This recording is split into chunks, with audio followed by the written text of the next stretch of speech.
The massive alien ship cast a shadow over New York that stretched for miles. On the 157th floor of the United Nations building, James Miller adjusted his tie for the 5th time in as many minutes. After 6 months of preliminary communications, the Galactic Council had finally arrived on Earth. "They're ready for us, sir," his assistant said, poking her head through the door. Miller nodded, gathered his papers, and walked toward the newly constructed conference room. The hallway seemed longer than usual, each step echoing against the polished floor. Behind him, Admiral Thomas Gray marched in full military dress, carrying a secure briefcase containing Earth's military presentation. The conference room doors slid open with a soft hiss. Inside, 12 alien representatives sat around a crescent-shaped table. Their appearances varied wildly. Some had scales, others fur, and a few seemed to shimmer like living crystal. At the center sat Lord High Counselor Reed, a tall being with silvery skin who had led the initial communications. "Welcome, Earth representatives." Reed's translator conveyed his words with perfect clarity. "We look forward to discussing your world's integration into the greater galactic community." Miller took his seat, feeling the weight of humanity's future on his shoulders. "Thank you for this historic opportunity," he said, his voice steady despite his nerves. "We've prepared a comprehensive overview of Earth's defensive capabilities as requested." Admiral Gray stepped forward, setting up the holographic display. The room darkened as images of Earth's military forces appeared in the air: ships, tanks, aircraft, and various weapon systems. A sound like clicking crystals filled the room. It took Miller a moment to realize the council members were laughing. Projectile weapons. Reed's translator couldn't quite capture the tone of disbelief in his voice. "Your primary armaments are still based on chemical propellants and physical projectiles." The military representative from the Durex system, a creature covered in metallic plates, leaned forward. "Surely this is a joke. Even our youngest colonies abandoned such primitive technology centuries ago." Admiral Gray's jaw tightened, but he continued the presentation professionally. "Our latest railgun technology can accelerate projectiles too." "More projectiles," interrupted another council member, causing another wave of crystalline laughter. "Do they still use gunpowder too?" "Actually," Gray began, "modern firearms use advanced propellants that—" "Fascinating," Reed cut in, not bothering to hide his condescension. "Like watching children discover fire." He turned to his fellow council members. "I believe we should fast-track Earth's protection status. They clearly need our guidance before they hurt themselves with these toys." Miller felt his face grow hot, but years of diplomatic training kept his expression neutral. He watched as the council members examined the weapon specifications with the same amusement one might show a child's crayon drawing. "Tell me, Admiral," Reed asked, his silver skin rippling with amusement, "have your people not discovered energy weapons yet? Plasma rifles? Particle beams?" "We have experimental directed energy weapons," Gray replied stiffly, "but we find our current arsenal more than adequate for our defense needs." This sparked the loudest laughter yet. One council member actually fell out of their hover chair. "Adequate?" Reed's translator somehow managed to convey both pity and amusement. "Your most powerful weapons wouldn't even register on our shield systems. Modern combat happens at the energy level, not with pieces of metal thrown really fast." Miller noticed something then, a slight shift in Admiral Gray's expression. The older man's eyes had narrowed, and the corner of his mouth twitched upward for just a moment. It was the same look Miller had seen his grandfather wear when letting someone talk themselves into a trap. "Perhaps you're right," Miller said smoothly, cutting off another round of laughter. "We would be very interested in learning more about your shield systems. For our own protection, of course." Of course," Reed said magnanimously. "We'll arrange for technical advisors to begin your world's upgrade immediately. Can't have our new protectorate defending itself with projectile weapons. What would the other civilizations think?" As the meeting concluded and the council members filed out, still chuckling among themselves, Admiral Gray lingered behind with Miller. Should we tell them? Miller asked quietly. Gray shook his head, his eyes glinting. Let them figure it out themselves. Sometimes the best lessons are learned the hard way. Through the window, Miller watched the council members board their shuttle, their energy shields shimming like soap bubbles in the sunlight. He wondered how long it would take them to realize their mistake, that sometimes the old ways were the best ways, and sometimes what they didn't know could hurt them. The Nevada desert shimmered under the hot afternoon sun. Admiral Gray stood at the observation post, watching as council advisors inspected the human weapons testing range. Their environmental suits glittered with energy shields, protection they claimed was necessary on this primitive world. Let's begin the demonstration, Gray called out, nodding to his range officer. The first display was simple, a standard military rifle firing at paper targets. The council observers barely paid attention, more interested in their data tablets than the demonstration. Primitive chemical propulsion, one advisor noted, their translator making the boredom clear. The energy output is barely worth measuring. Next came the heavy weapons. A tank rolled into position, its tracks kicking up dust clouds. The main gun roared, sending a depleted uranium shell downrange. The impact turned a concrete target block into powder. Inefficient use of mass and energy, another advisor commented. A simple plasma cannon would do the same with 1/10 the power input.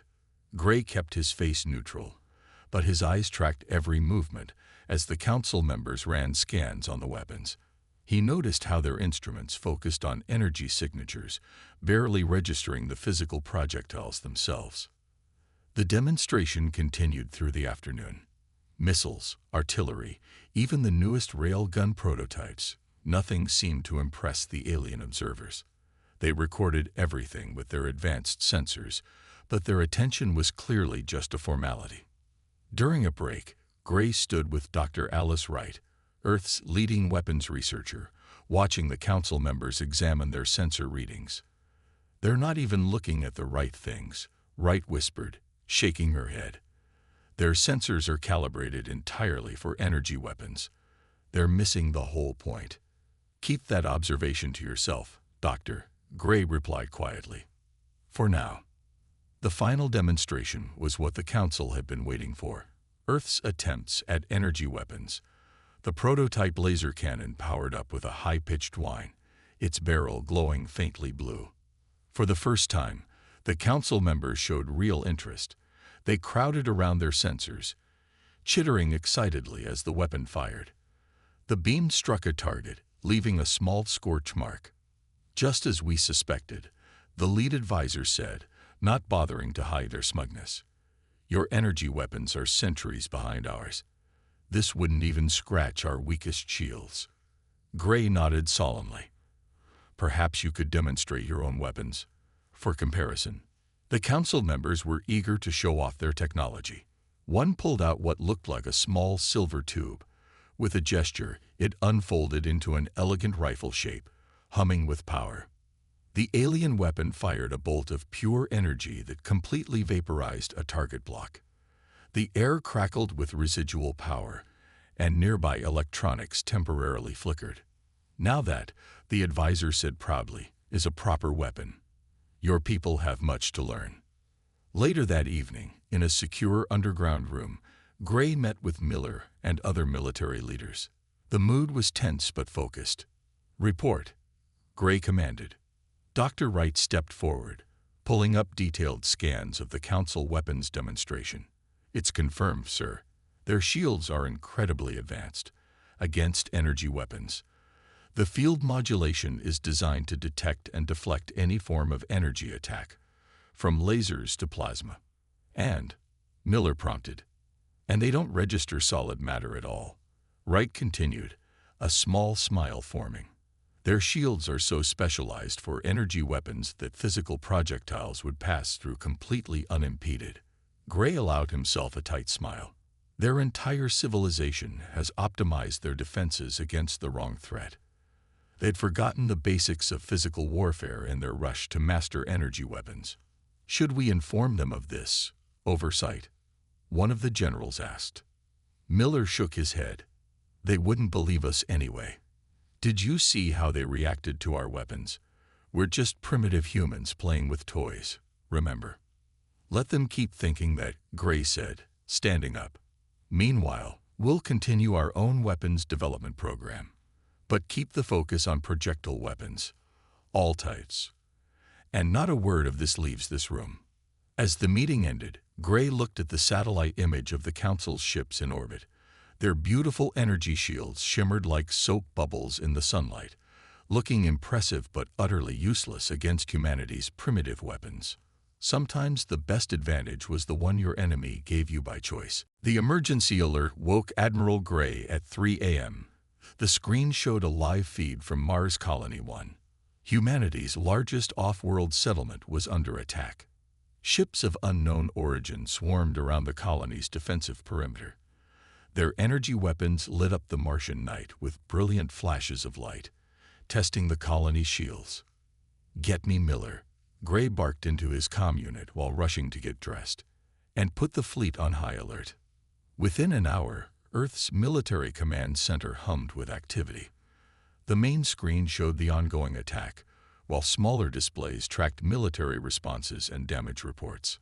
"They're calling themselves the Free Space Coalition," Miller reported as he entered the room, his tie askew. "Supposedly independent pirates, but look at their ships." Gray studied the footage closely. "Those are Council designs, modified to hide their origin, but I bet my stars those are Council ships." "Pirates," Miller said with a bitter laugh. "How convenient." The attack lasted another hour before the ships withdrew, leaving behind damaged infrastructure and 3 dead colonists. As the emergency teams began their work, a priority message arrived from the Galactic Council. Lord High Counselor Reed's silvery face filled the main screen. "We are deeply troubled by this tragic attack on your colony," his translator conveyed with artificial sympathy. "Clearly, Earth's defensive capabilities are inadequate for the dangers of space." Gray's knuckles turned white as he gripped the edge of his console. "The Council proposes an immediate protection agreement," Reed continued. "We will station our ships in your system to prevent further attacks. In return, Earth will simply need to accept Council oversight of its military development." "That's very generous," Miller replied diplomatically. "We'll need to discuss this with our leadership, of course." After the transmission ended, Miller turned to Gray. "They're not even trying to hide it anymore. This is a protection racket on a galactic scale." "Sir," a junior officer called out, "we've completed the analysis of the attack. The pirates' weapons fire matched Council military patterns exactly. And there's more. Their shield configurations were identical to the ones their advisors showed us last month." Gray nodded slowly. "They're testing us, seeing how we'll respond to a show of force. If we accept their protection, we'll lose all military independence," Miller said. "But if we refuse, the attacks will get worse," Gray finished. "We need to speed up our preparations." The next few days passed in a blur of activity. On the surface, Earth's governments debated the Council's offer while making the show of reviewing their defense options.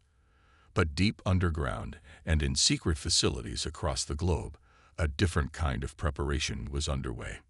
In a hidden factory complex beneath the Rocky Mountains, Dr. Wright led Gray and Miller through rows of new weapons.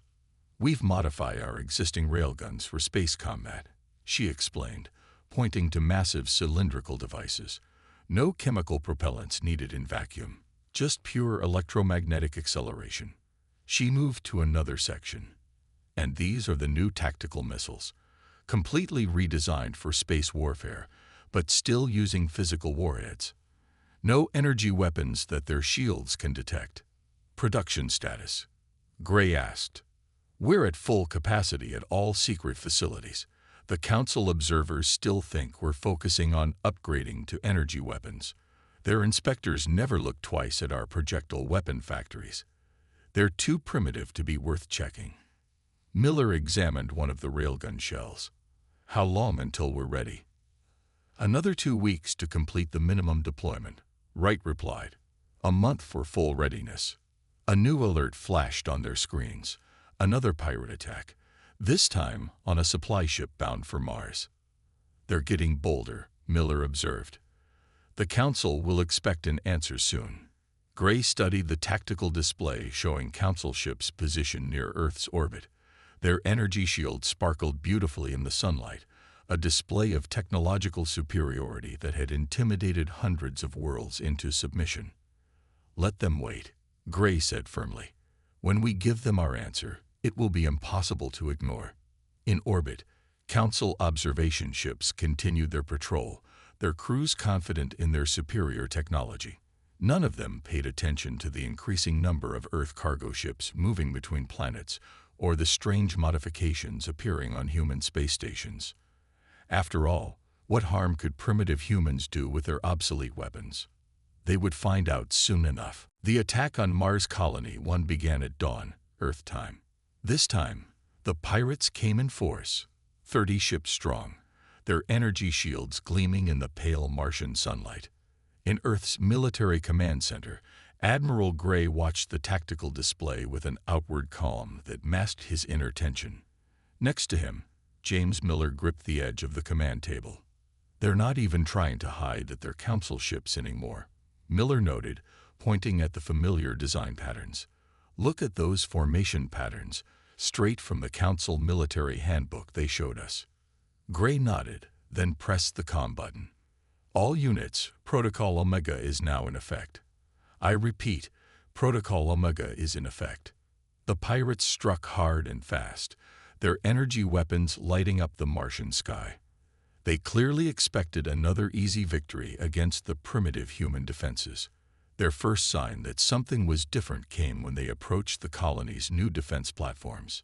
"They're scanning the platforms now," Dr. Wright reported from her station. "Their sensors are showing them exactly what we want. Dummy energy weapon systems." The pirate ships moved closer, their shields optimized to deflect energy attacks. They never noticed the panels sliding open on the defense platform sides. Gray's voice was steady. "All platforms, execute firing pattern Alpha. Let's show them how primitive we are." The platforms fired. There was no flash of energy weapons, no bright beams of light. Instead, thousands of tungsten rods accelerated to phenomenal speeds by electromagnetic rails streaked toward the pirate fleet. On the tactical display, the Council ship shields flared bright blue, ready to deflect any energy attack. But there was no energy to deflect. The projectiles passed through the shields as if they weren't there, slamming into the ship's hulls at velocities that made conventional explosives look tame. Direct hits on multiple targets. Wright called out, her voice rising with excitement. "Their shields are completely ineffective." The pirate fleet's neat formation dissolved into chaos. 3 ships were already breaking apart, their hulls punctured in dozens of places. 2 more spun out of control, their engines damaged by the barrage of high-velocity projectiles. "They're trying to adjust their shields," Wright reported, watching the sensor data. "But they can't modify centuries of shield technology in the middle of a battle. Their systems simply aren't designed to stop physical objects." More defense platforms revealed themselves, rising from the Martian surface where they had been hidden under the dust.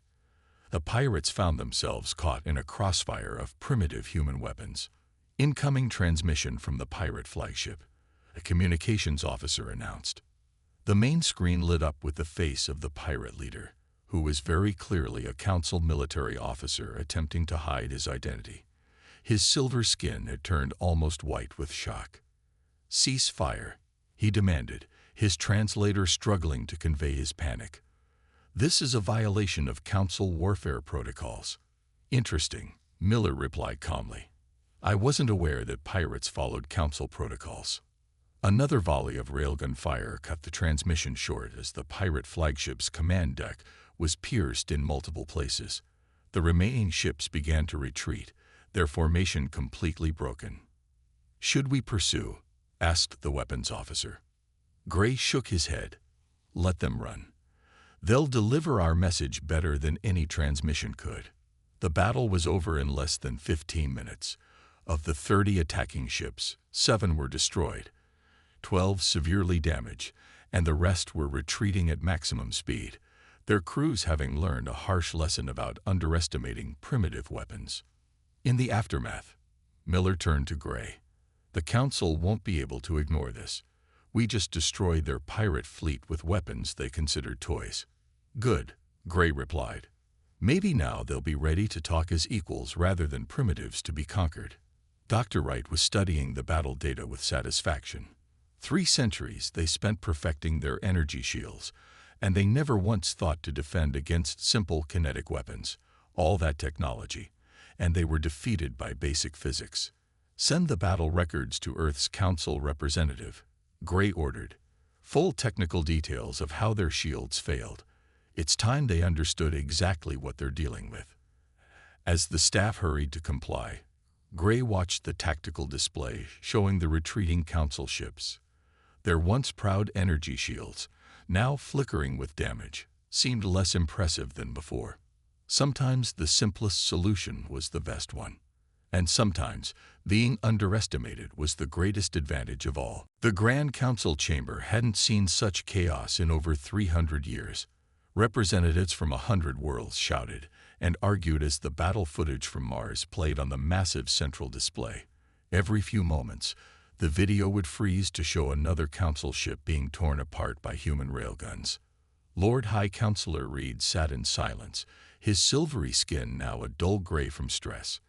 Next to him, James Miller kept his face carefully neutral, though inside he was enjoying every moment. "Impossible," shouted the Durex representative, his metallic plates rattling with anger. "These primitives destroyed our most advanced ships with pieces of metal thrown really fast." Miller suggested helpfully. "I believe that's how you described our weapons 6 months ago." The chamber erupted again. In one corner, the Council's chief military advisor was frantically reviewing technical data on his screens.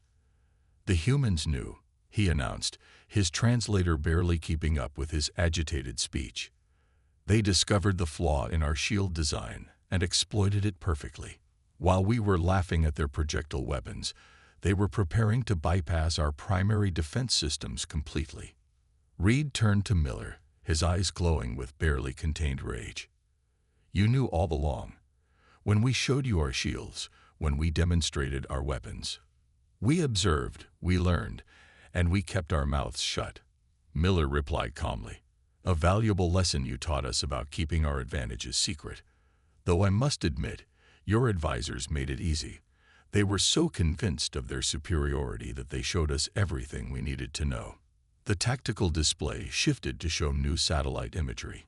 Human ships were emerging from hidden bases across the solar system, each bristling with railguns and missile launchers.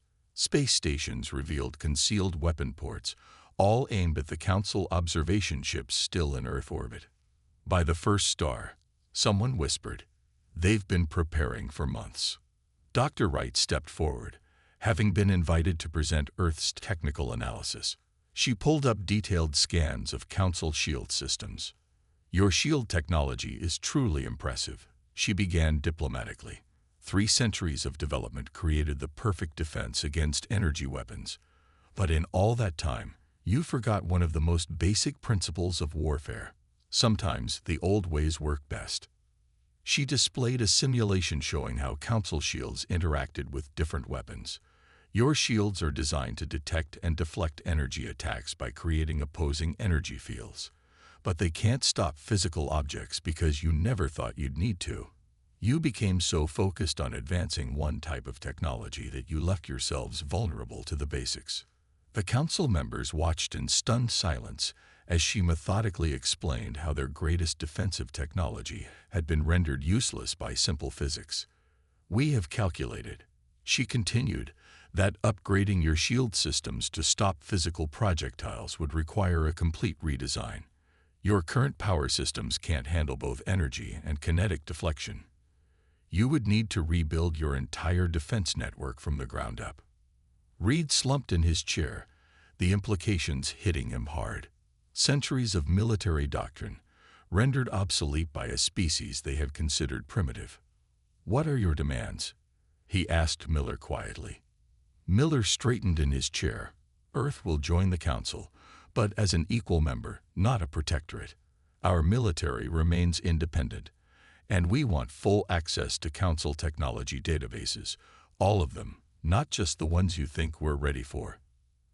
And in return, we'll share our weapons technology, Miller replied, because right now, every pirate and outlaw in the galaxy who figures this out has the ability to bypass your best defenses. You need our help as much as we needed yours, though perhaps not in the way you originally thought. The council chamber had grown quiet as the representatives considered this new reality.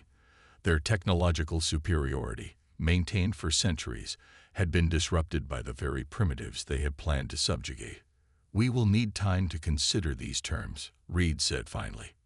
Miller stood up, straightening his jacket. "Of course, we'll await your response. Oh, and one more thing." He paused at the chamber door. "Those pirate ships that attacked our colonies, we saved pieces of them. Interesting how they match Council military specifications exactly." As he left the chamber, Miller allowed himself a small smile. Sometimes the best way to teach a lesson was to let your student discover their mistake on their own. The age of Council superiority was over.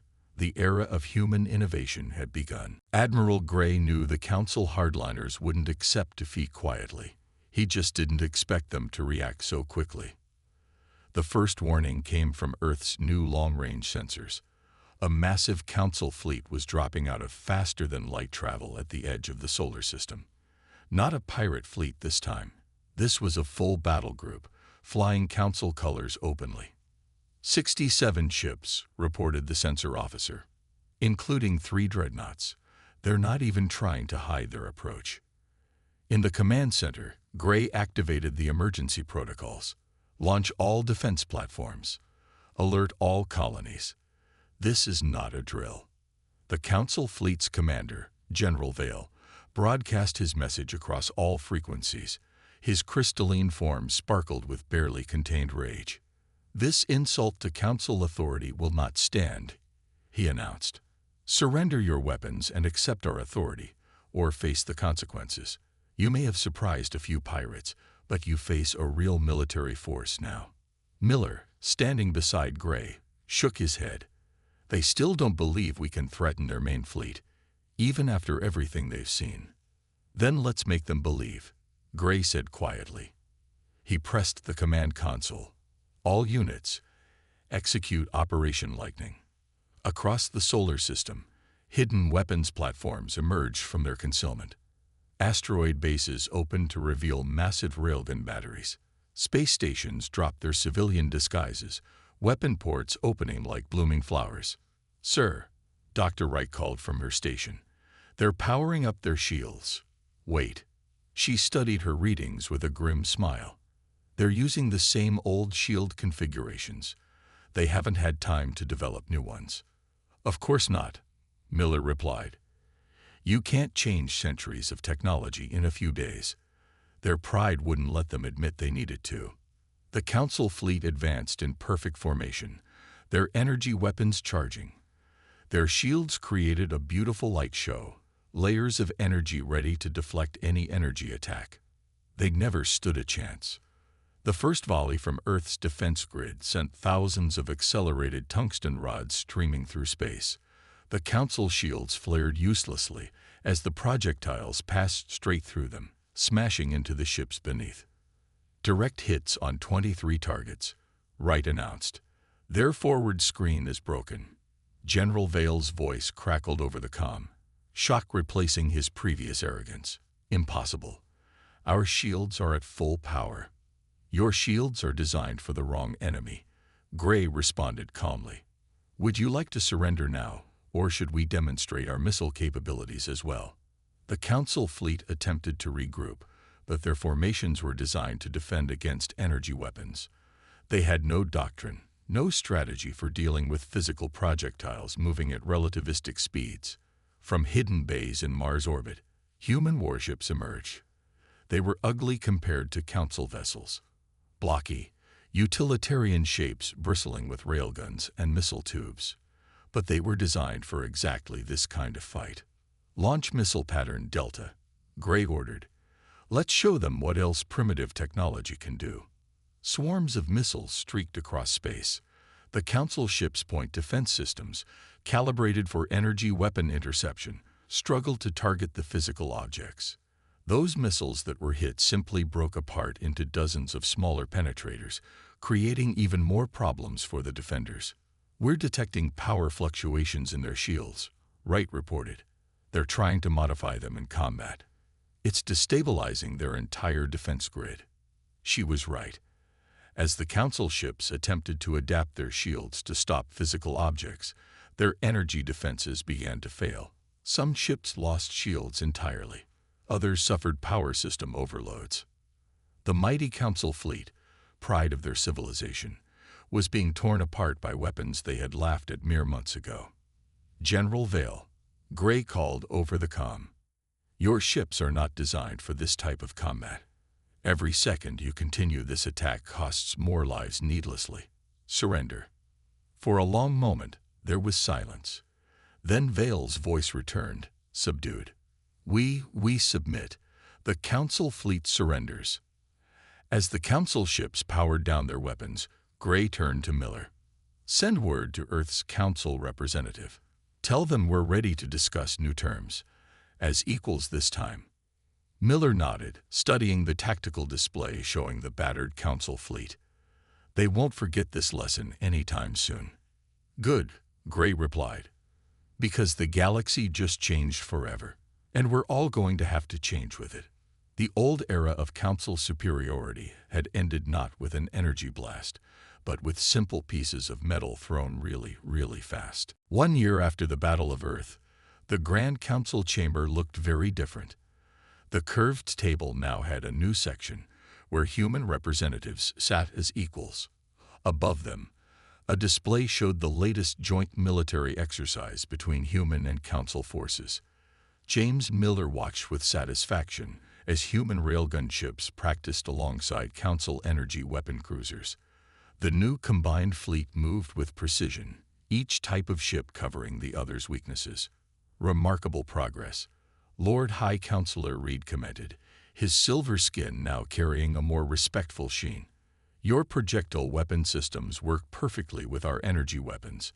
Amazing what can happen when we work together instead of laughing at each other," Miller replied with a slight smile. Dr. Wright stood at the main presentation platform, displaying the latest technological breakthrough. A hybrid shield system developed by human and Council scientists working together. By combining Council energy field technology with human deflection principles, she explained, "We've created a defensive system capable of stopping both energy and kinetic attacks. The power requirements are high, but the protection is worth it." The chamber's attention was caught by a new test video. A ship equipped with the hybrid shields easily deflected both energy beams and railgun rounds. Several Council members who had once laughed at human weapons now nodded appreciatively. Admiral Gray, newly appointed to the Council's Military Advisory Board, stepped forward. "The galaxy is safer now than it has been in centuries. Pirates and raiders can no longer exploit the old shield weakness, and our combined fleets can respond to any threat."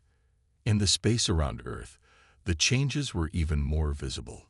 Council ships now carried railguns alongside their energy weapons. Human vessels sported modified versions of Council shield technology. The two civilizations had learned from each other, creating something stronger than either had been alone. "There's a human saying," Miller said to Reed as they watched a demonstration of the new weapons. "Pride goes before a fall." Reed nodded slowly. "And we fell hard. But perhaps we needed to. 3 centuries of thinking we knew everything about warfare. It made us blind." "And now?" Miller asked. "Now we learn from each other," Reed replied. "Your people's primitive approach to physics reminded us of basics we had forgotten. Our energy technology gives your weapons reach they never had before.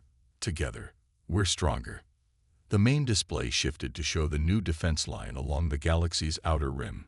Human and Council ships patrolled together, their different technologies complementing each other perfectly. Raiders and pirates, who had once preyed on poorly defended colonies, now faced a combined force they couldn't hope to defeat. Dr. Wright pulled up the statistics. Pirate attacks are down 90%. Colony losses have dropped to zero. And our joint research projects have produced more innovations in 1 year than the Council saw in the previous 20. All because you laughed at our guns, Miller added with a smile. The chamber's mood was lighter now, the old arrogance replaced by mutual respect. Even those who had most strongly opposed human membership now acknowledged the benefits of cooperation. Admiral Gray approached the central platform for the final presentation of the day. The lights dimmed as he displayed images of the newest joint military project. This, he announced, is the future of our combined fleet. Ships with both energy and kinetic weapons, hybrid shields, and crews from both our peoples. Not Council technology, not human technology, but something new, something better. The assembled representatives watched as the prototype vessel demonstrated its capabilities.